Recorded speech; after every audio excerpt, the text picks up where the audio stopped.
भी उसके बारे में सोचते हैं। बिल्कुल। हम बात कर रहे हैं उस लिपि की जिसमें ये सब लिखा जा रहा है, नागरी लिपि, जिसे आज हम देवनागरी के नाम से जानते हैं। ये सोचना भी मतलब अजीब है कि जिन अक्षरों से हम अपने विचार, अपनी कहानियां लिखते हैं, उन अक्षरों की भी अपनी एक कहानी है। बिल्कुल, एक पूरा सफर है। हाँ, सदियों पुराना सफर। और इसी सफर को समझने के लिए हमारे पास कुछ बहुत ही दिलचस्प लेख और शोध हैं। हमारा मकसद है कि इन दस्तावेजों की मदद से इस लिपि की पूरी कहानी को समझें। इसका नाम नागरी क्यों पड़ा, ये कैसे पूरे भारत में फैली, और इसकी बनावट में ऐसा क्या खास था कि ये इतनी कामयाब हो गई। तो शुरू कहाँ से करें, नाम से? हाँ, चलिए शुरू करते हैं पहले और सबसे बुनियादी सवाल से। आखिर इस लिपि को नागरी या देवनागरी कहते क्यों हैं? हमारे सोर्सेज में इस पर कोई एक राय तो है नहीं। नहीं, बिल्कुल नहीं। और यहीं से कहानी मजेदार हो जाती है। जब किसी चीज के नाम के पीछे एक नहीं बल्कि कई कहानियां हों, तो समझ लीजिए कि उसका इतिहास बहुत गहरा है। तो सबसे सीधी थियरी क्या है? सबसे सीधी सादी थियरी तो यही है कि ये लिपि मुख्य रूप से नगरों में इस्तेमाल होती थी। अच्छा, नगरों में। हाँ, तो नगर से नागरी बन गई। ये तो बहुत तार्किक लगता है, पर लेखों में एक और एंगल भी है जो इसे एक खास समुदाय से जुड़ता है। आप गुजरात के नागर ब्राह्मणों की बात कर रही हैं? हाँ, बिल्कुल। कहा जाता है कि उन्होंने इस लिपि का सबसे पहले और सबसे ज्यादा इस्तेमाल किया। और उन्हीं के नाम पर इसका नाम नागरी पड़ गया। हाँ, ये भी एक मजबूत संभावना है। अक्सर लिपियों के नाम उनके संरक्षकों या प्रमुख उपयोगकर्ताओं के नाम पर पड़ जाते हैं। और एक और कड़ी है जो इसे भारत के एक बहुत ही ऐतिहासिक शहर से जोड़ती है। पाटलिपुत्र से। हाँ, आज का पटना। बिल्कुल। कुछ स्रोतों का मानना है कि पाटलिपुत्र को उस जमाने में नगर भी कहा जाता था, और वो तो ज्ञान और शक्ति का एक बहुत बड़ा केंद्र था। तो ये भी मुमकिन है कि उस राजधानी शहर में इस्तेमाल होने वाली लिपि नागरी के नाम से जानी जाने लगी। हाँ। और देवनागरी नाम के पीछे, क्या उसके पीछे भी कुछ ऐसी ही परतें हैं? हाँ, कुछ वैसी ही है। एक विचार ये है कि काशी, जिसे देवनगर भी कहते हैं, अच्छा। वहां इसका बहुत चलन था, इसलिए ये देवनागरी कहलाए। लेकिन एक थियोरी तो एक खास राजा से जुड़ी हुई है जो मुझे बहुत दिलचस्प लगी। चंद्रगुप्त द्वितीय, विक्रमादित्य वाली। हाँ, बिल्कुल वही। इन दस्तावेजों में एक मत ये भी है कि उनका एक व्यक्तिगत नाम देव था। देव? हाँ, और उनकी राजधानी, जो शायद पाटलिपुत्र ही थी, उसे देवनगर कहा जाने लगा। तो इस तरह राजा देव के नगर की लिपि देवनागरी बन गई। देवनागरी बन गई। तो आप देखिए, कोई एक सीधा जवाब नहीं है। नगरों से लेकर एक ब्राह्मण समुदाय, पाटलिपुत्र, काशी और एक महान राजा तक, इसके नाम की जड़ें कई जगहों से जुड़ी हैं। ये तो नाम की पहेली हुई, लेकिन किसी भी चीज का फैलाव उसकी असली कहानी बताता है।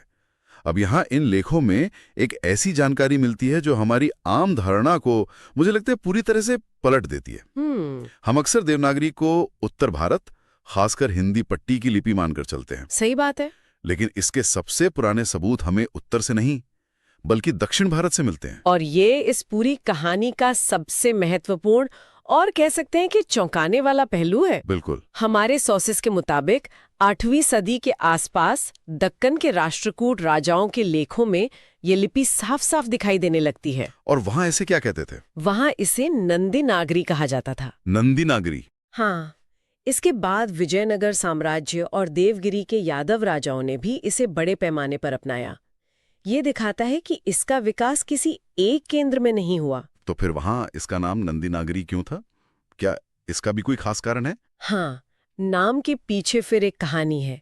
एक प्रबल मत ये है कि राष्ट्रकूटों की राजधानी थी नंदी नगर। अच्छा।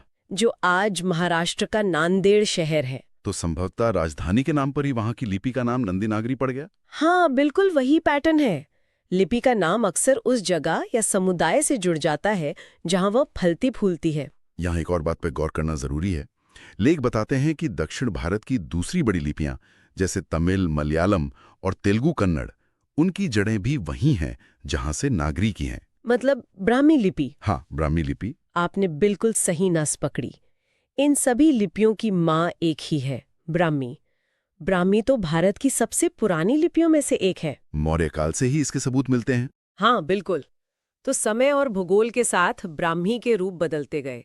जैसे एक ही परिवार के बच्चे अलग अलग शहरों में बस जाएं और उनकी बोलियां बदल जाए, वैसे ही ब्राह्मी अलग अलग क्षेत्रों में जाकर नागरी, तमिल, तेलुगु, बंगला जैसी लिपियों में विकसित हो गई। तो अगर आप ध्यान से देखें तो इन सभी लिपियों के कुछ अक्षरों की मूल बनावट में आज भी एक पारिवारिक समानता दिखती है। हाँ, एक रिजेम्बलेंस दिखता है। तो अगर शुरुआत दक्षिण में नंदी नागरी के रूप में हुई तो उत्तर भारत में इसका आगमन कैसे और कब हुआ? लगभग उसी समय, मतलब जब दक्षिण में राष्ट्रकूट इसका इस्तेमाल कर रहे थे, तभी 8वीं-9वीं सदी के आसपास उत्तर भारत में गुर्जर प्रतिहार जैसे राजवंशों के लेखों में भी ये लिपि उभरने लगती है। अच्छा, तो साथ साथ ही चल रहा था। हाँ, एक तरह से पैरेलल डेवलपमेंट हो रहा था। लेकिन असली मोड़ तब आता है जब ये लिपि सिर्फ एक राजवंश तक सीमित नहीं रहती, बल्कि व्यापार और शासन का माध्यम बनने लगती है। और यहीं पर वो सबसे हैरान करने वाली कहानी आती है महमूद गजनवी के सिक्कों की। हाँ, वो तो कमाल का उदाहरण है। इन लेखों में साफ लिखा है कि 11वीं शताब्दी में महमूद गजनवी ने चांदी के सिक्के जारी किए, जिन पर एक तरफ अरबी की कूफी लिपि थी और दूसरी तरफ नागरी लिपि में संस्कृत में अव्यक्त में एक मोहम्मद अवतार जैसा कुछ लिखा था। ये कल्पना करना भी मुश्किल है। मुश्किल है। ये सिर्फ एक मतलब व्यावहारिक कदम नहीं था, ये शासन की एक गहरी समझ को भी दिखाता है। कैसे? देखिए, गजनवी एक विदेशी आक्रांता होते हुए भी ये समझ रहा था कि असली शक्ति सिर्फ तलवार से नहीं आती, अच्छा, बल्कि स्थानीय संस्कृति और संचार के माध्यमों को अपनाने से भी आती है। उस सिक्के पर नागरी का होना, संस्कृत का होना, ये उस दौर की राजनीति में भाषा और लिपि की अहमियत का एक जबरदस्त सबूत है। मतलब एक तरह का लोकलाइजेशन एफर्ट। बिल्कुल, आज की मल्टीनेशनल कंपनियां भी तो यही करती हैं। कमाल है। ये सोचना ही अद्भुत है कि ये विचार 11वीं सदी में भी मौजूद था। इसके बाद तो उत्तर भारत में इसका चलन तेजी से बढ़ा होगा। बहुत तेजी से। 11वीं-12वीं सदी तक आते आते मेवाड़, सांभर के चौहान, कन्नौज के घेड़वाल, गुजरात के सोलंकी, हाँ, लगभग सभी बड़े राजपूत राजवंशों ने इसे अपनी मुख्य लिपि बना लिया था। इन दस्तावेजों के अनुसार 12वीं सदी के बाद तो उत्तर भारत के लगभग सभी हिंदू शासक अपने शिलालेखों और ताम्रपत्रों के लिए देवनागरी का ही इस्तेमाल कर रहे थे। यहाँ तक कि कुछ इस्लामी शासकों ने भी। हाँ, कुछ इस्लामी शासकों ने भी अपने सिक्कों पर नागरी लेख जारी रखे। ये दिखाता है कि ये उस समय की एक तरह की, आप कह सकते हैं, लिंग्वा फ्रांका बन चुकी थी। संपर्क लिपि। हाँ, संपर्क लिपि जिसे शासक और प्रजा दोनों समझते थे। ये कमाल की बात है कि ये लिपि इतनी दूर तक फैली और इतनी लोकप्रिय हुई। जरूर इसकी बनावट में, इसके डिजाइन में कुछ खास रहा होगा। बिल्कुल, किसी भी तकनीक की तरह एक लिपि की सफलता भी उसके यूजर इंटरफेस पर निर्भर करती है। मतलब वो कितनी साफ, सरल और इस्तेमाल में आसान है। हाँ, और नागरी ने इस मामले में एक लंबी छलांग लगाई थी। नागरी की सबसे बड़ी पहचान तो इसके अक्षरों के ऊपर की वो सीधी लकीर है, जिसे शिरोरेखा कहते हैं। हाँ, शिरोरेखा। यह इसे एक बहुत ही व्यवस्थित और साफ सुथरा लुक देती है। साथ ही इसके अक्षर काफी खुले खुले और लगभग एक ही आकार के होते हैं। और ये शिरोरेखा सिर्फ एक डिजाइन नहीं थी, ये एक क्रांति थी।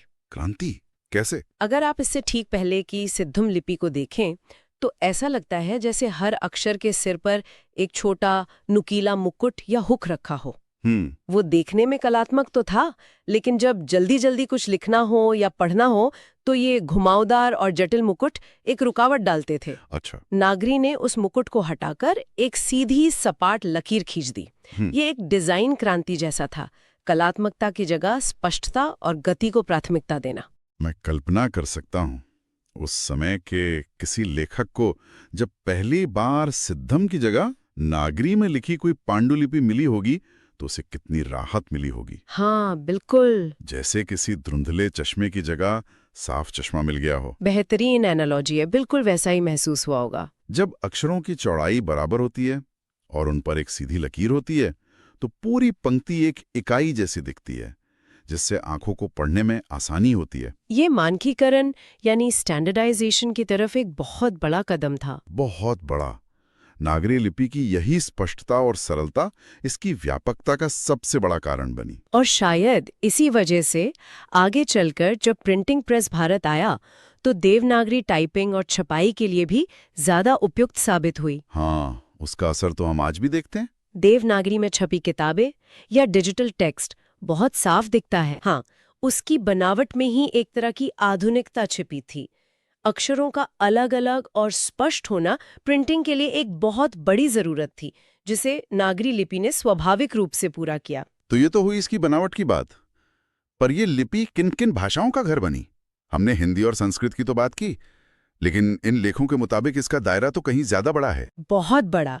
एक कामयाब लिपि वही होती है जो कई भाषाओं को अपना सके, और देवनागरी इस मामले में बहुत लचीली साबित हुई। आज हिंदी और उसकी तमाम बोलियां तो इसमें लिखी ही जाती हैं। हाँ, लेकिन जो बात शायद बहुत लोग नहीं जानते वो ये है कि हमारे पड़ोसी देश नेपाल की मुख्य भाषा नेपाली, जिसे खसकुरा भी कहते हैं। हाँ, और वहाँ की एक और प्रमुख भाषा नेवारी भी इसी लिपि में लिखी जाती हैं। और हाँ, मराठी भाषा भी पूरी तरह देवनागरी में ही लिखी जाती है, बस उसमें एक अतिरिक्त अक्षर ळ का इस्तेमाल होता है, जो हिंदी में नहीं है। और ये लिपि और भाषा के संबंध को बहुत खूबसूरती से दिखाता है। एक ही लिपि कई भाषाओं के लिए एक माध्यम बन सकती है, बस उसमें उस भाषा की खास ध्वनियों के लिए थोड़े बहुत बदलाव करने पड़ते हैं। सही बात है। देवनागरी का संस्कृत और प्राकृत जैसी शास्त्रीय भाषाओं से जुड़ना तो इसके महत्व को और भी बढ़ा देता है।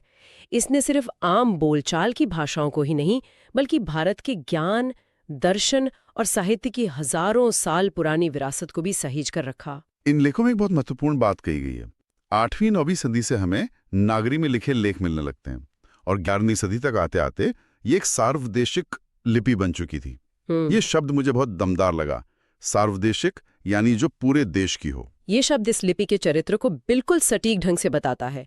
ये किसी एक क्षेत्र, एक धर्म या एक भाषा तक सीमित नहीं रही। दक्षिण से उत्तर और पश्चिम से पूर्व नेपाल तक इसका फैलाव दिखाता है कि उस दौर में भारत में विचारों, व्यापार और संस्कृति का आदान प्रदान कितने बड़े पैमाने पर हो रहा था। और नागरी लिपि उस संवाद का एक मजबूत और भरोसेमंद माध्यम बन गई थी। बिल्कुल। तो आज की इस पूरी चर्चा से ये तो साफ है कि नागरी की कहानी किसी एक जगह की नहीं बल्कि पूरे भारत की है। हाँ, ये कह सकते हैं। चाहे वो इसके नाम के पीछे की कई दिलचस्प कहानियां हो, या दक्षिण भारत में नंदी नागरी के रूप में इसका शुरुआती मिलना हो, या फिर इसकी बनावट की वो सीधी सपाट शिरोरेखा जिसने इसे इतना लोकप्रिय बना दिया। ये सिर्फ हिंदी की लिपि नहीं बल्कि संस्कृत, मराठी और नेपाली जैसे एक बड़े भाषाई परिवार को एक सूत्र में पिरोने वाली कड़ी है। आपने बिल्कुल सही सारांश दिया। ये लिपि सिर्फ अक्षरों का समूह नहीं बल्कि सदियों से भारत के अलग अलग हिस्सों को जोड़ने वाली एक सांस्कृतिक धमनी रही है। सांस्कृतिक धमनी, बहुत अच्छा कहा। बनाया इसका इतिहास भारत की सांस्कृतिक विविधता और एकता दोनों की कहानी एक साथ कहता है। वाकई, जिस देवनागरी लिपि का हम हर दिन इस्तेमाल करते हैं, उसकी जड़ें कितनी गहरी और पूरे भारत में फैली हुई हैं, ये जानना अद्भुत है ना? ये सिर्फ लिखने का एक जरिया नहीं बल्कि अपने आप में एक पूरा इतिहास है। बिल्कुल। और जाते जाते एक विचार सोचने के लिए छोड़ जाते हैं। इन लेखों में हमने देखा कि कैसे एक लिपि ने कागज और पत्थर पर अलग अलग संस्कृतियों और भाषाओं को एक दूसरे से जोड़ा। हाँ। आज के डिजिटल युग में जब यूनिकोड और डिजिटल फॉन्ट्स ने देवनागरी को एक वैश्विक मानकीकरण दे दिया है, तो ये सोचना दिलचस्प होगा कि क्या ये लिपि अब एक नई भूमिका निभा रही है। किस तरह की भूमिका? भारत की भाषाई विरासत को डिजिटल दुनिया में सहेजने और जोड़ने की।